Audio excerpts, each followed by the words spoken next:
Hey everybody, welcome to our soft launch review series, and the game that we'll be covering in this video today is Supercell's Rush Wars. This is a game that has been in soft launch since August 25th of this year and is currently soft launched in Canada, Australia, New Zealand, and Finland. And this is a game that I know a lot of people are excited about. As a Supercell fan myself, Supercell is probably my favorite mobile gaming company, and Clash Royale is a game that I play the most and is probably my most favorite mobile game. And so understandably, a lot of people are excited about this. Everybody's talking about it. And having said that, there are a lot of mixed reviews. And so there are some teams at different gaming studios where the whole team is playing it. They all love it. And then there are also other folks who are more mixed with the reviews and kind of comments, even such as this. We have a fairly big crew to discuss the game today, and I wanted to bring in more people just because it was really difficult to really quite get a bead in terms of how well this game will do from a long-term potential perspective. And so by bringing in more smart people, I wanted to get more perspectives in terms of what their opinions were. Before we dive in, just a quick few notes. First is that because it's a soft launch game, remember, a lot of changes happen, a lot of things can occur, and so there may be big pivots, and so what we talk about today may not be relevant next week, next month, or even tomorrow, and so just don't know. So definitely be aware that a lot of big changes can happen in soft launch games. Secondly, having said that, soft launch games are great to look at because one, it kind of gives you a sense of what's coming into the market. You also get a notion of what features work and don't work if you follow the features that are that survive in a game and are taken away in a game. And you also get a sense of how different companies approach game optimizations in soft launch as well. And the final note I wanted to make is that please do bear in mind that criticism is easy. It's very easy to make comments and have feedback about games. Making a top grossing game is extremely difficult. And so just so you understand the context and the perspective that we have, we want to give some of this criticism just to keep things real, but basically the objective is to learn and to get better. And we're all game developers as well, and so when we launch games, we love to get feedback, open, honest, critical feedback, so that we can all get better. But please don't take some of the criticism that we have too personally, because we don't mean it in a personal way. We love all game developers, and we want to see the game industry do better. So please bear in mind the spirit in which a lot of this criticism is put forth. And without further ado, I want to take it over to our panel of experts right now. Hey everybody, welcome to Game Maker's Soft Launch Review. And today we're going to be covering Supercell's Rush Wars. And with us on the call today, we've got actually 5 of us, starting with Joel Kunin from Game Refinery, Manu Kumar, who is a games consultant, Jeff Witt, who is with Beyond Games and also a consultant, and Norbert Kalman from Storm 8. And so I thought we could first start by talking about, well, actually, why don't we kick off with just a couple of sentences in terms of high-level thoughts in terms of the game, starting with you, Joel? Yeah, sure. Little kind of a mixed bag of feelings. I would say that a lot of good things. I got hooked in the beginning. Then moving on a little later, the game kind of lost grip on me because of a couple of things. But I think there are a lot of good things and some things to develop. Manu? I think in the fewest of words, this is the first Supercell game I've given a 3 out of 5 rating to on the store. But the one thing that is there, so like within the first 3 days, I kind of gave this 3 out of 5 rating because I was like, guys, Supercell, come on, I needed something a little bit bigger. But there's something about the game which is the deeper you get, the more interesting it gets, and it starts to grow on you. So, but yeah, first Supercell game that I give 3 out of 5 stars. It starts to grow on you, but there's a lot more potential in it. So, Jeff? Besides the just bold simplicity of it, I was a little shocked at just how few of the things about monetization that Supercell has learned over the years and how they haven't really tried to apply it to this game.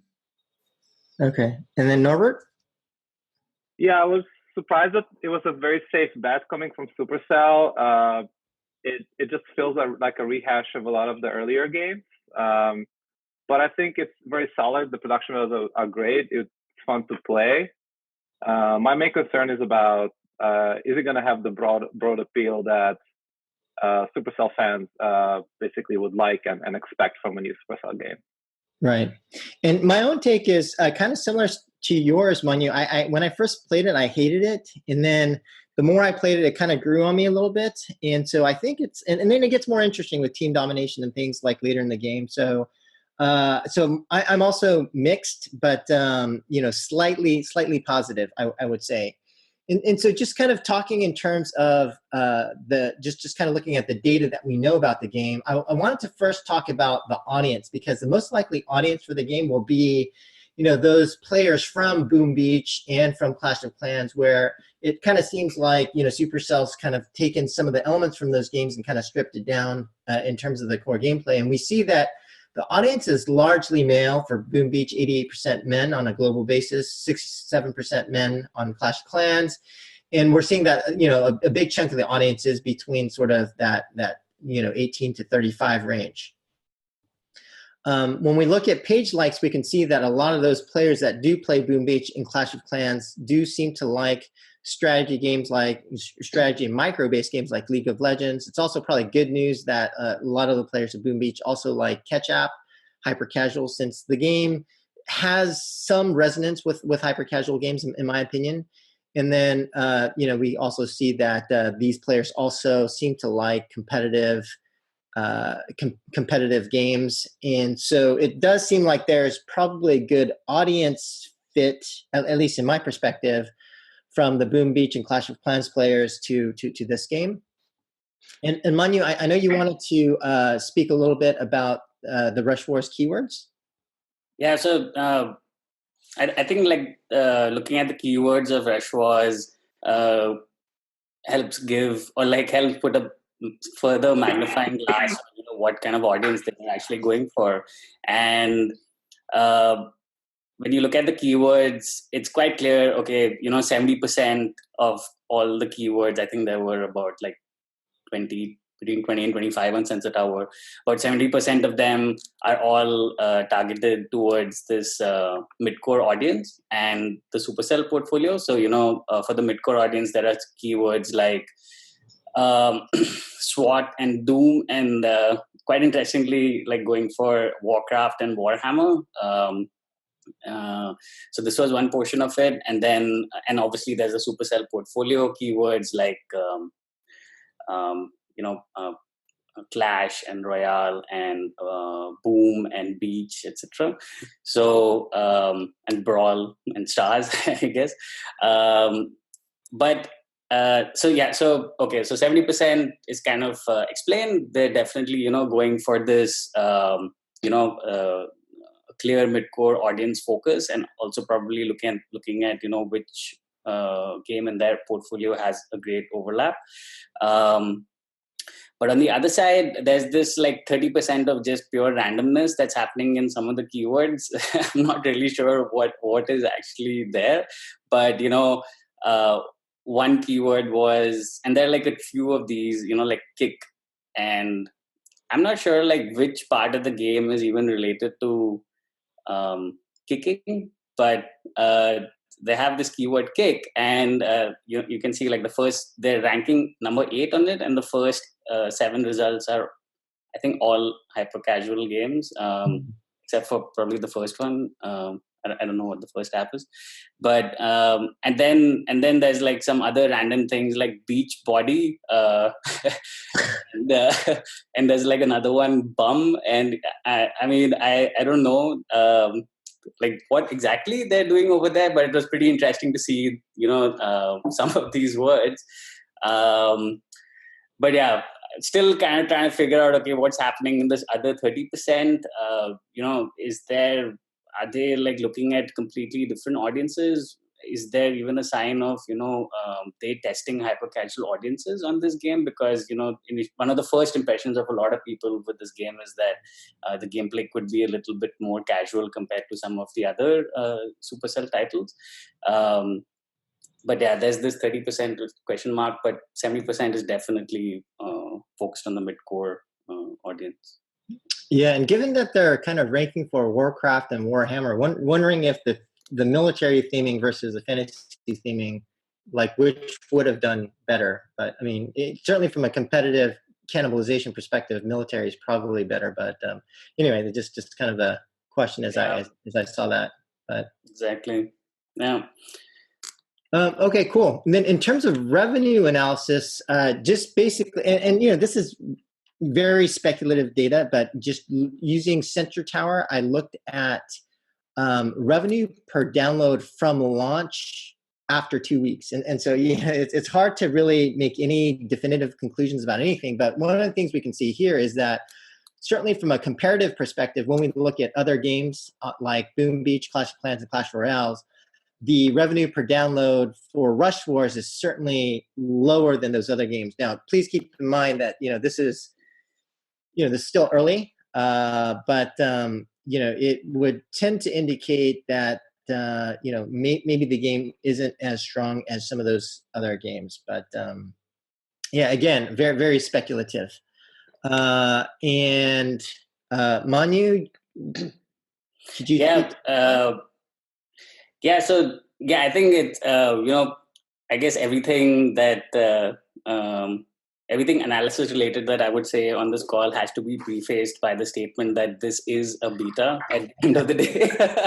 So, but I mean, it is Supercell, so we all have high expectations. So, but so like one way I was trying to look at, the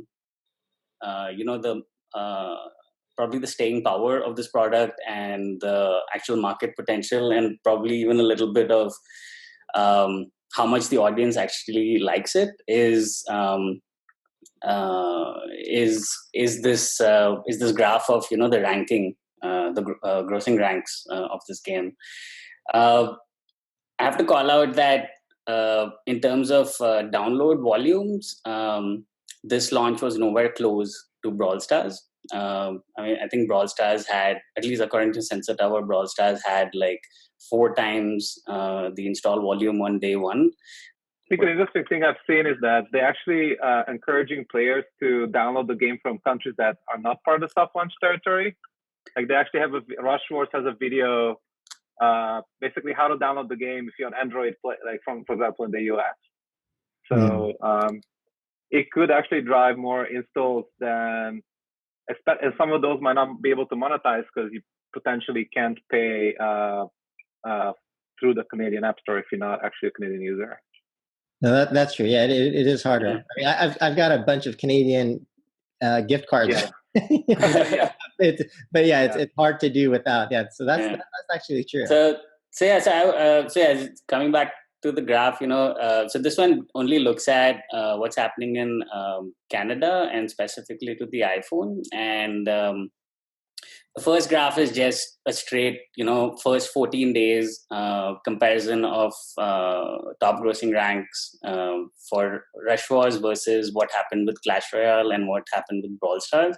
I guess these games also had beta versions of their own when they just came out. So, but you can, at least in the first graph, you can definitely see,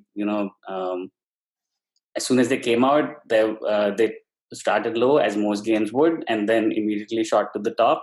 I guess Clash Royale, that was just because of really great engaging gameplay and strong monetization systems. And for Brawl Stars, I guess it was also a little bit because of the Supercell effect. It was a completely new kind of game that hit the market, something that the market didn't see before. So player need for investment in this was also quite high. With Rush Wars, on the other hand, it's as everyone says, it's kind of like a Frankenstein of all the different Supercell games. So initial reception was not really that good, and But even if you like were to take away, you know, this whole download volume stuff, and you were kind of you could kind of like weight the ranks and kind of bring everything on a level playing field.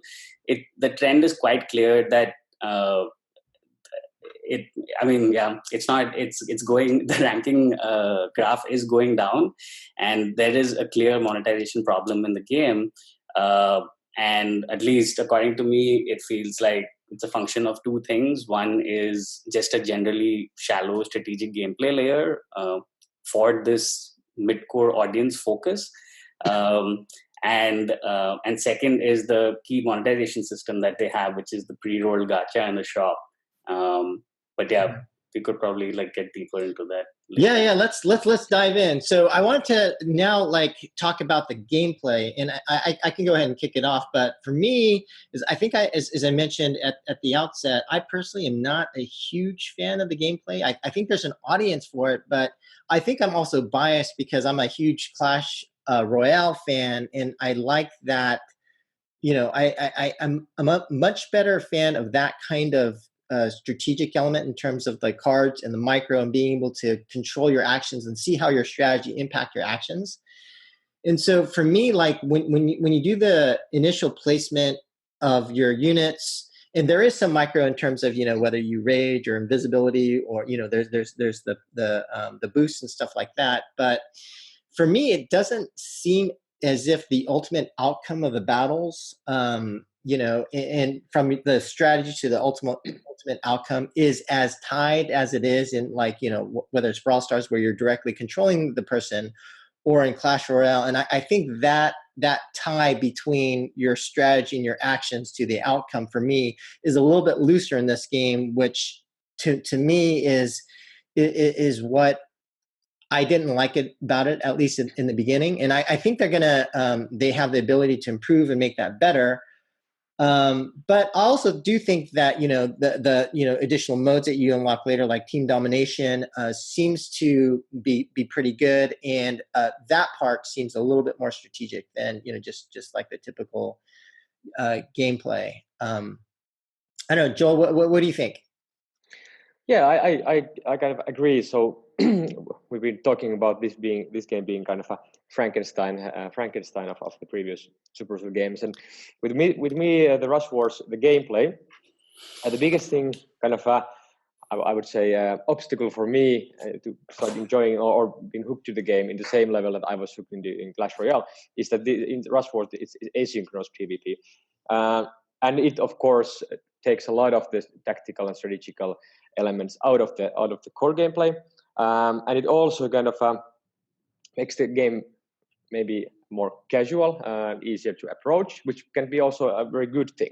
So in the beginning, I was a bit kind of let down, and I was thinking that, okay, let's see how this goes. And then after a while, I was pretty much hooked to the game because the quick pacing of the matches, and because again, in comparison to Clash Royale, the stakes are not as high in this game with the match, because even if you get only 1 star, it's still a progress towards the chest and the rewards, and you are not losing any trophies, which was of course the biggest pain in the ass in Clash Royale.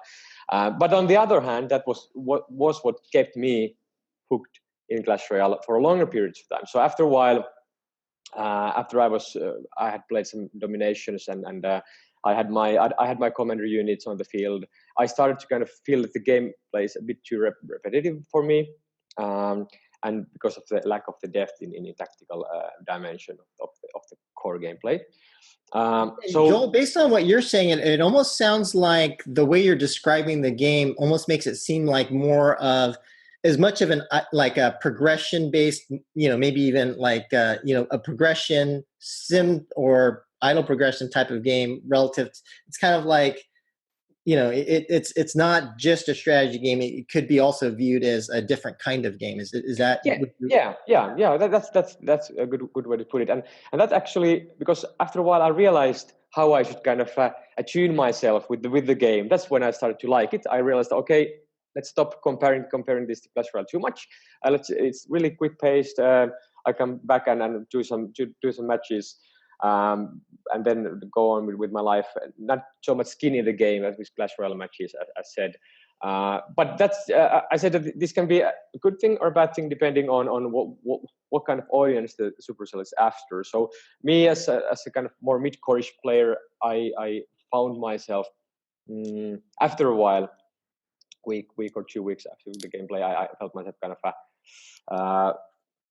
not being engaged as much. But as said, this is Supercell, so the bar is really high. I was expecting something like a Clash Royale too. It's not quite there, but I see a lot of potential because it's so early. It's so early, and if we look what Supercell did with Brawl Stars, and the game is doing well at the moment. How many overhauls they did in the soft launch, and the game is now really, really different from what it was in the first version of the soft launch. So I mixed back feelings, but I would say, like Joe, you said in the beginning, a bit more on the positive side. Okay, Manu.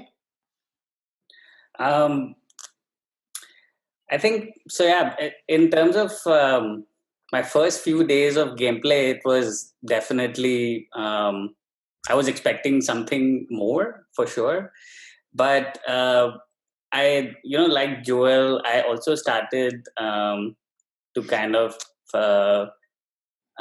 not look at it from this Clash Royale lens all the time. And I mean, this was also driven by an analytical pursuit, because we were kind of getting our thoughts ready for this video call.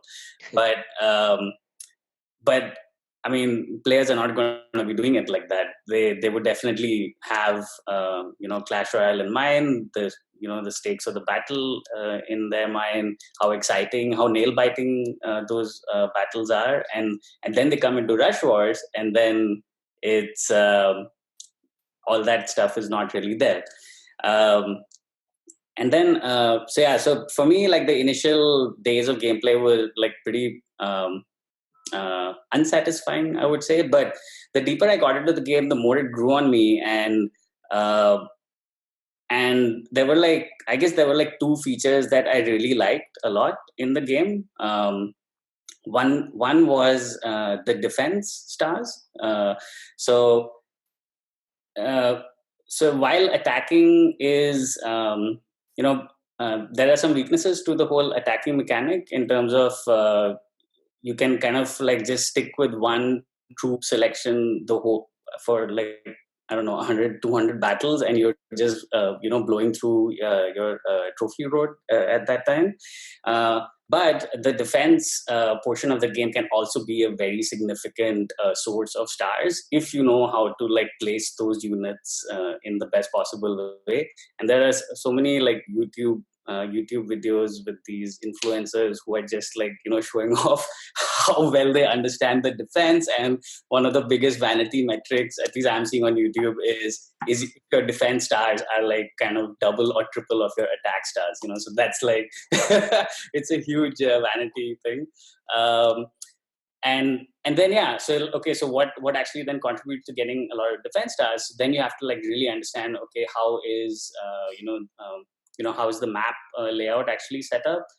Therefore, how can you kind of like help funnel the opposition into certain traps that you might have set up in defense, etc. So there is like this kind of like a tactical play which is quite strong in this game. And but coming back to the defense stars, I think it's one of the best feelings to come back to the game when you haven't played like the whole night, and then just see that you actually made 25 stars progress on the trophy road.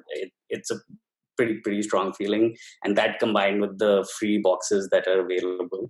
So I definitely like that. And the other thing that I really liked is the domination, because it's not just about coordination, but it's also about efficient killing. So you can you like take your draft, but then you're not limited to like 3 or 4 attacks. You can also go up to 5 to 7 attacks, as long as you understand how each troop works and kind of figuring out the puzzle of the opponent's base to kind of make your attack the most efficient.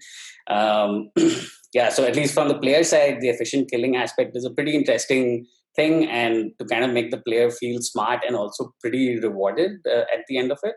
But also from the developer side, I felt there was a pretty interesting opportunity to invisibly have control over upgrading of the complete roster for the player, because the drafting is it is automatic. So I don't know if Supercell does this, but it could actually be a good way to give you a draft of sorts that that forces you to upgrade units that you're not regularly using, therefore also like helping you explore more of the roster. So yeah, in general, I found the Domination design pretty interesting. But yeah, those are like some of the goods. In terms of the bads, yeah, I guess like the really high level point is the lack of the strategic gameplay, and I feel it's a function. I'm still kind of like collecting most of my thoughts around it, and I'm kind of like delaying a full call on what I think over here. But I do feel that in terms of things like troop synergies and troop differentiation and like the deck that you actually take into gameplay, there's it all feels way too similar, and therefore making gameplay experiences quite constant. So the more you engage with it, the sooner you might actually get bored of things. Yeah, I feel that's like one of the key reasons why I feel I'm not able to get super strategic with things. They did come out with an update with new map layouts for the defense bases, and that does like make it a little bit more interesting, because now there are new puzzles to solve with your attacking setup, but still not as strong as maybe that Clash Royale experience. So yeah, it's something to do with the troops and the deck that you take in, and how these troops actually have synergies and how different they are, etc., from each other. But yeah, I'm not able to like. I still need like some time to put my finger on it exactly what exactly is the problem, but it's something around this in this area of things. So Okay, Jeff. So at first, when I started playing, I was kind of surprised at how almost one-sided the strategy felt on the attacker side. Like if you look back at Clash Royale and Clash of Clans, attackers and defenders almost have the same amount of strategy in how they set up their defenses or how they set up their attacks. And at first, Rush Wars seemed very one-sided towards the attacker, just because the attacker had so many options on how they were to confront a defense layout. But you guys make a good point that it's almost as if it's not so much that the attack and defense are meant to intertwine. It's like, how do you want to earn stars? Do you want to go more the defense route, passively earn stars by setting up great defenses, or do you want to focus on attacking to get stars? So that's a neat aspect of Rush Wars. But I do wish that there's just more for the defender to do than assign troops on the map. It's just very limited in what you can do as a defender. The Dominations I like. It's kind of a simplified version of what they did with like Clash of Clans, and like I said, it's a great way to push players to have to upgrade all the troops, because they don't know what they're going to get in their draft deck. And that's probably their strongest, besides getting experience from leveling up cards to begin with. Their sort of guild dominations is probably the best driver they have to upgrade everything. So that's great, but it all seems so shallow at the end of the day. And we could go into this more when we talk about monetization, but that's my main kind of gripe with everything. Got it. And Norbert? Yeah, along the lines of what everybody said, it feels like they're going after the Clash of Clans Boom Beach audience with a lot more casual and faster gameplay. The defense loop is actually optional, which is very interesting, and also positive in terms of stars. So I think that's one kind of differentiating factor that they're introducing. And they're also betting on like every day you need to set up a new defense, which is very different from Clash of Clans and Boom Beach, where you can get stuck with a huge base that you might not change, or it's a really big castle to change. So that's interesting. And then the other differentiating factor, if you come from Clash of Clans or Boom Beach, is the kind of like the session design. It feels very like a Brawl Stars type of session. So for example, Clash of Clans or Boom Beach, if your units die, you have to retrain them. So there's you would need to wait some time in between attacks. But here it's kind of like Brawl Stars. You come in, you have, let's say, 5 keys, and you can literally open 5 boxes. You get a really long, satisfying session where you collect all your rewards, and then you come back later to do it again. So I thought that was interesting. It feels satisfying.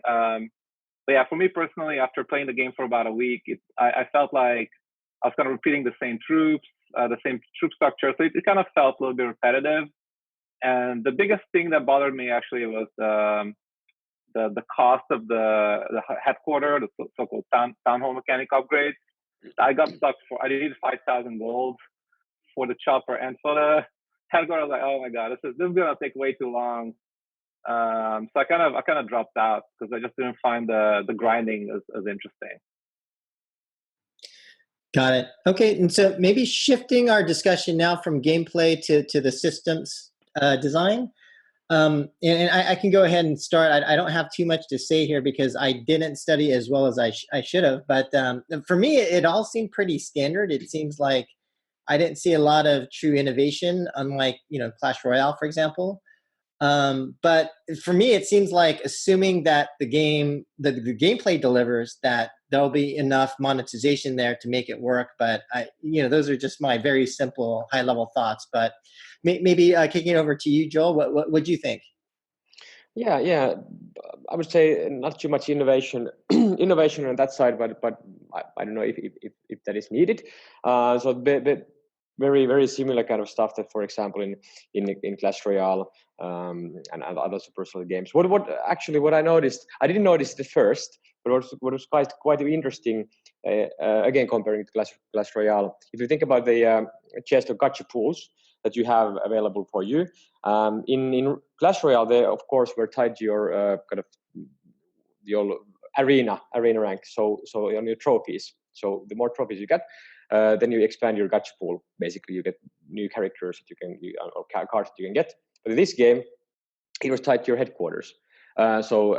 Kind of a soft currency sink in that way. So you have to upgrade your headquarters to get more kind of a bigger gacha pool or different kind of gacha pool. So that was one interesting thing. So the trophies don't act in a similar manner than in Clash Royale. So remains to be seen how that pans out.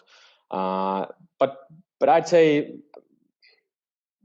it remains to be seen what they bring up in the upcoming updates to the game, if there is going to be more innovation or not. And then of course hoping to a bit on the monetization side, you have to think about the recent trends of battle pass system on every game, if they're gonna adjust that and to what extent, maybe, or any skins or something like that. Right. I would fully expect the battle pass system at some point, but Manu, what do you think? On the system side, I guess one point that I have is like coming back to this troop differentiation thing, that I haven't unlocked all the cards as yet. I think I have like about 23, but there are like some units that just most obviously trump other units, and there's like for me at least, the jetpack unit was kind of trumping the troopers unit in many ways, and it kind of like and if you have like jetpacks and then you also have shields set up, then troopers are just like, you just don't need these guys at all in the game. So it comes back to, okay, what is the significance of these of this? What is the longer term significance of the troop in the game if you're actually aiming towards creating a distinguished roster of characters. And then it comes down to, okay, maybe the gameplay style is a little bit different of these troop characters, but even that doesn't exist. So, there are some of these situations where I felt like there are certain troop units that just trump other troop units, and then it's kind of like cannibalizing their own characters in a way.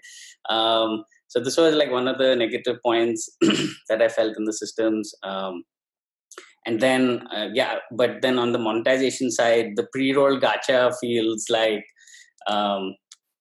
it feels like a little bit of it cuts the leg on monetization for me, at least, because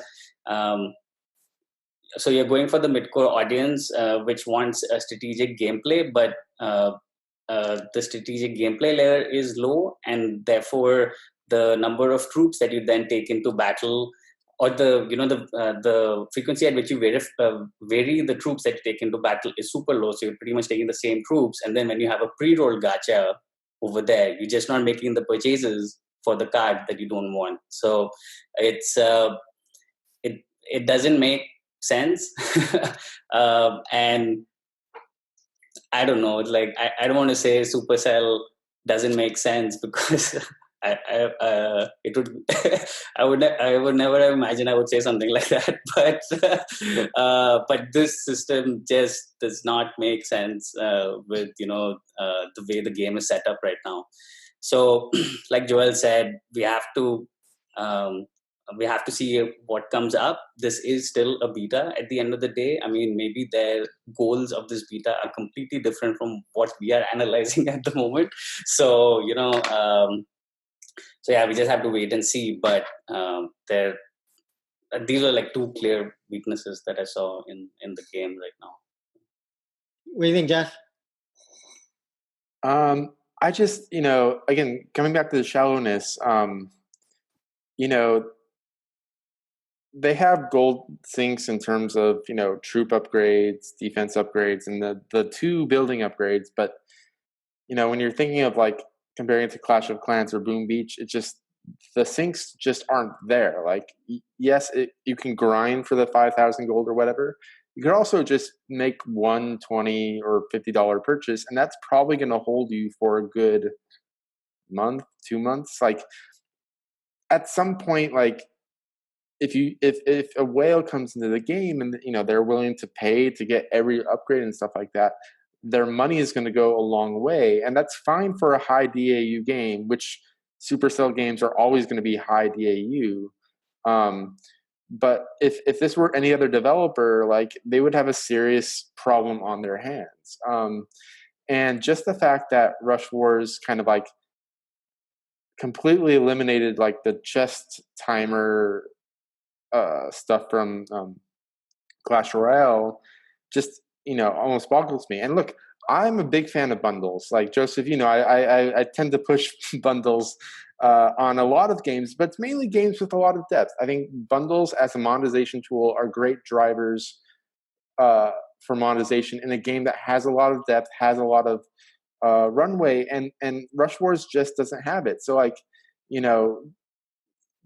the three bundle options they offer, they give you a lot of cards. Players see exactly what they're going to get, and they can decide if they want to purchase them or not. If they do purchase them, it's because they know they're going to get a lot of upgrades from them, and that's fine. That they're going to convert, but then when are they going to have to spend again for those cards? And same way with gold. Like, I could spend $10 and get 35,000 gold. I'm sure at some point in the future I will be in a gold sink, but it's not going to be for a long time, which is fine for a high DAU game. But if this were any other developer,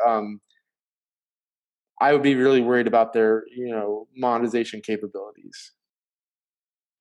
Got it. And Norbert, you want to wrap us up here on systems?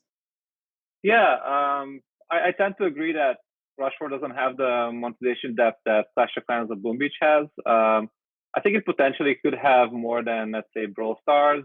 And I don't know, it could even get closer a little bit to Clash Royale, just because the HQ and the chopper upgrades could get really, really expensive, like in Clash of Clans, and the unit upgrades could also be expensive. But yeah, so you can buy chests, so that's interesting. You can buy keys in this case, which could be kind of like an equivalent to speeding up your chest in Clash Royale. So that's a missed opportunity potentially. But yeah, I mean, I'm pretty sure that whoever runs this game is familiar with what happens in the other games, and they will make the right changes to get the right monetization and spend of that spend happening. But I think the main problem that needs to be solved is just getting a broader audience into the game, in my opinion. Cool. And so maybe like a really quick take from you guys in terms of some open questions, in terms of just a few things before we wrap up with the scorecard. But I actually wanted to ask you guys about your take on 4 things. And the first question is so in terms of team domination, what are your sort of high level thoughts? Just very, very quickly, Joel? I really like it, and I think it was already pointed out here that there is a lot of potential in many ways. Of course, forcing you to really think about develop all of your cards, not just the one that you use by yourself in your own attacks, for example. There's a lot of we've been talking about this game lacking the strategic tactical depth and these dominations battles. If done right, if you are in a kind of playing it on a competitive level, they have much kind of deeper elements on strategic and tactical side of things, and of course they kind of make that's the first step they have done with the clan system, and then of course in the future they can build upon that. A lot of these other co-op modes, for example, that they have done in those other games of theirs. So I really like them. There's a big potential there. Yeah, actually, why don't we do this like a panel where if you have thoughts on team domination, maybe anyone can just kind of jump in and comment. Otherwise, don't worry about it. Any other thoughts on team domination? Yeah. Yeah. Go ahead. Okay, go ahead. So I just want to point out that the preparation day feels really long and slightly wasted because setting up defense in this game is a lot lighter. So it just feels like I'm setting up 2 or 3 bases, and then I have to wait a full day to go on attack. So I think there could be an opportunity to kind of speed things up, given that the game is faster and lighter than say Clash of Clans. Right. And then Mani, were you gonna say something? Yeah, I mean, at the start of the call, I was just talking about this. For me, the domination feature is definitely one of my most favorite, and I feel it really makes a player feel very smart about himself if he's able to be very efficient with the troops that he's gotten, and that's something I feel that more in this game than other Supercell games. I feel more smart in this game than other Supercell games. And like everyone said, the motivation to like upgrade your complete roster because of the drafting system is pretty strong. Yeah. Okay. Second open questions for me is any high-level thoughts from any of you on the key unlock system? And I know there was some mention of that before, so at least one sort of not so positive outlook on it. But any other thoughts on that? I did find it interesting that so either you have this engagement-driven gacha or you have a time-driven gacha. But in a time-driven gacha, you are then you can unlock one at a time, and then you have to pay to then unlock the second. So in this one, you would still pay about what I think it was 50 gems for 5 keys or something. And how this stacks up to I haven't run the numbers, but it feels like this one would stack up to a lower amount of total gem spent for keys versus a time-driven gacha. So it feels a little bit weaker, but I'm sure it's one of the key gem sinks in the game already, apart from maybe getting the hero healed up quickly. Okay. because the heroes are kind of parallel to legendaries in this game, and that's, I guess, one more good thing that I like, that you can actually play pretty active and another layer of strategy with the active skill of the hero, which was kind of cool in the battle. But yeah. Well, I thought that the commanders were kind of a double-edged sword on that point. Yeah, it's more active in the battle. Mm-hmm. Definitely, like, the healing of the commander slows you down a lot. So before I got commanders, it wasn't that much of a grind to use all 5 of my keys in like 1 or 2 sessions. But now, like, if my commander gets damaged, yeah, I could pay gems to heal him, but since mainly I can't buy gems, I usually will wait until he's fully healed before I do it. And I understand getting multiple commanders, you won't have that problem as much, but once you do get a commander, it does slow you down a bit, and in which case trying to get through 5 keys becomes a tad more difficult. Okay. And then the third thing I thought we could potentially comment on is the theming and the art style in terms of the more military Boom Beach style relative to the Clash fantasy style. Any thoughts on that? So I just had this thought for the past few days is one of Supercell's biggest strengths is branding, like creating brand, creating art and characters that players love. And I honestly, whatever happens with Rush Wars, even if it goes out and doesn't monetize well, I wouldn't be surprised if they try to use these characters, commanders, this art style that, if people tend to love in, a second game, similar to what Clash Royale did with Clash of Clans. So it's their art is very identifiable, and that is a good thing on their end, for sure. Okay. And finally, there was mention of this before, so I just wanted to touch upon this again. If there was any other thoughts on the pre-roll gacha? Just it's out of place in a game that just doesn't have much depth. I mean, Okay. Yeah. Okay. So before we wrap up with the scorecard, just any other thoughts before we kind of wrap it up here? I wanted to come back to that art point. Actually, Okay. There's this. There were like a few theories around. The same thing that Supercell did with Clash of Clans, and then came out with this army-themed base builder to an extent with Boom Beach. Like, are they trying to do the same with, Clash Royale and coming out with an army-themed version of it also? I don't know. Like, on first, if someone was to tell me this, I guess it kind of makes sense, but. You cannot deny the similarities over there. Though one interesting data point that I was trying to look at was, Boom Beach is one of the lowest performing titles of the Supercell portfolio. Are they like trying to kind of find a game in their portfolio that can fit the empty space of Boom Beach? So kind of and make it in like kind of fill that gap.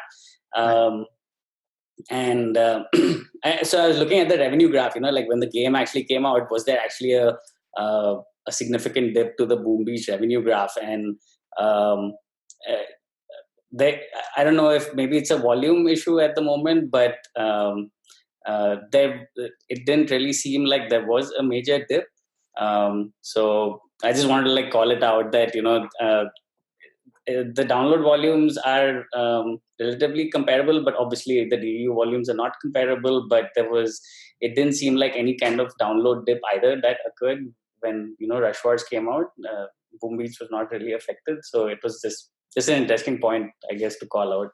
So if this is one of Supercell's strategies, then not sure if it's working.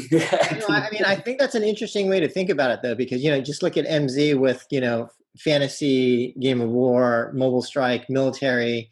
Yeah. And Jeff, you've worked on a bunch of Modern War, and like the military theme works, and so certainly they should have there should be a game based on that theme. That's a strong theme. So yeah, I think that's interesting. Okay, yeah. So in terms of just like wrapping this up, wanted to get your take in terms of a score from 1 to 10 in terms of how good you think the game is and like how you think the performance will do. And then just secondly, just quickly, whether you think this game will actually make it to global launch or not. And so I'll go ahead and start. So for me, I'm going to give this game a 6 out of 10. I've got, sort of higher expectations from Supercell. But I do think this game will global launch. I just don't think it's going to perform as well as other Supercell titles. Joel, what do you think? I'm kind of torn between 6 and 7, depending on the day. But yeah, let's give it a 7 this time. Mainly because I kind of trust Supercell's ability that they have proven with the, for example, Brawl Stars, that they can do wonders when the soft launch kind of a period That's forward. true. I fully expect more improvements. Yeah. So with the current build, as I've been kind of saying, my biggest kind of concerns are the kind of lack of strategical tactical depth in terms of mid-core players. Part of that is because of the async battles and then the pretty light building meta layer, if you want to call it that. But I do like many of things. There's a lot of potential. Whether or not this game is going to make it, I think it's too early for me to say yes or no, because it depends on so many things. But I'd love to see this game see the light of day, but as a more developed, well-rounded kind of a ready version when it sees the light of the global launch. Manu? Yeah, like I said at the start of the call, first Supercell game I've given a 3 out of 5, so I would double it and just give it a 6 now out of 10. So in terms of that's my score on the current beta. And like Joel said, Supercell has shown the strength and the persistence and the determination to actually turn games around with Brawl Stars, and I don't want to give up on it, because I think sure, there are like a few there are definitely weak points of this whole product, but I wouldn't call it a poor attempt at a game in any way. It's definitely quite interesting.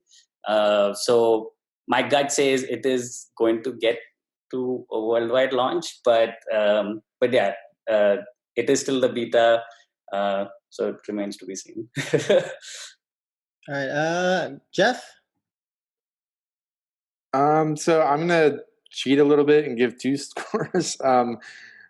If this were not a Supercell game, I would give it a 3, just because while it has a lot of potential for stuff to be added, any other studio wouldn't have the time. There'd just be too much pressure on them to like produce. Yeah. Supercell not only has more time, but has more resources, and it has a brand name, which will make it much easier to get users. So because it's Supercell, I'll double it and give it a 6. But if there were, and let me just say this, like, please, like, indie developers, please don't copy this game. Like, you're gonna join a long list of people who have tried to copy a Supercell game and fail. All right, and then Norbert, you want to take us home here?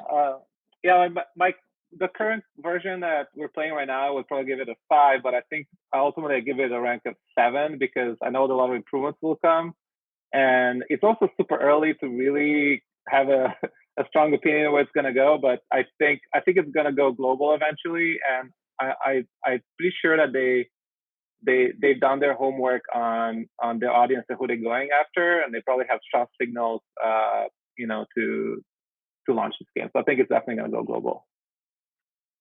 Great. Okay. Well, thank you very much for your time, guys. I think that basically is it, unless there's any concluding comments. Thanks a lot, everyone. Thank you. Great. Thanks, Joe. Thanks. Bye-bye.